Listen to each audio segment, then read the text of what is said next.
সবাইকে নমস্কার জানাই। কিছু হাজব্যান্ড আছেন যারা কথায় কথায় নিজের বউকে কি বলে জানেন? সবাই সব হাজব্যান্ড নয়, কিছু হাজব্যান্ড, মুষ্টিমেয় কিছু হাজব্যান্ড আছেন যারা কথায় কথায় বউকে বলেন, ধরুন কোনো মেয়ে সারা জীবনের মধ্যে হাফ টাইম ধরে নিন তার হাজব্যান্ডের সাথে কাটিয়ে দিয়েছে, 14, 15, 18-র মধ্যে বা খুব বেশি হলো 20-25-এর মধ্যে আমাদের জেনারেশনের বিয়ে হয়ে গেছে। তো ধরুন আজ আমাদের যদি 35-36 বছর বয়স, তো হয়তো 15-16 বছর হাজব্যান্ডের সাথেই কাটিয়ে দিয়েছে। তো যখন কোনো কথা প্রসঙ্গে যখন কোনো হাজব্যান্ড এটা বলে, কোনো মেয়ের হাজব্যান্ড, সৌভাগ্যবশত আমার হাজব্যান্ডের সাথে কোনো বিষয় নিয়ে কথা হয় না, আগেই জানিয়ে রাখছি।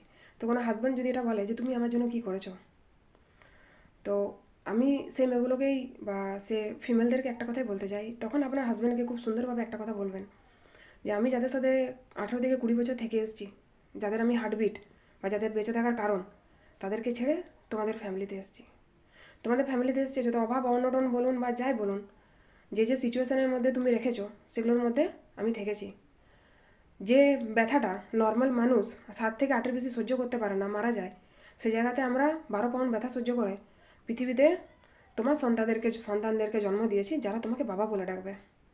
তাদের জন্য রাত জেগেছি, দিন দিন জেগেছি, তাদের জন্য না নিজেকে দেখেছি না নিজের শরীর দেখেছি।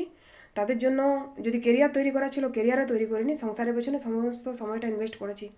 সকালে তাদের জন্য সমস্ত কাজ করেছি, তোমার কথা ভেবেছি, তোমার ফ্যামিলির কথা ভেবেছি, নিজের আত্মীয় কুটুম যারা ছিল তাদেরকে ছেড়ে তোমার আত্মীয় কুটুম যারা রয়েছে তাদেরকে খোঁজ নিয়েছি।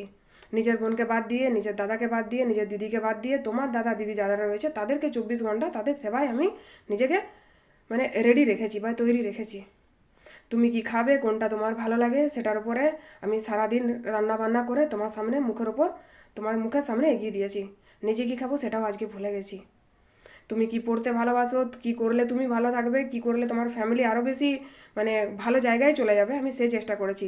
তোমরা যদি চাকরি করতে মানা করেছো তো চাকরি করিনি, তোমরা যদি বলেছো বাড়ির কাজ করে বাড়ির বইয়ের মতো থাকো, শাড়ি পরে থাকো, তো তাই করেছি। এই কথাগুলো বলার একটাই কারণ, কিছু ছেলে হয়তো এটা জানে না যে আমরা কতটা স্যাক্রিফাইস করে নিজের সমস্ত সম্পর্ককে ছেড়ে দিয়ে শ্বশুর বাড়িতে আসি। তো তাদেরকেও মুখের উপর জবাব দেওয়ার জন্য এই কথাগুলো অবশ্যই বলার প্রয়োজন আছে।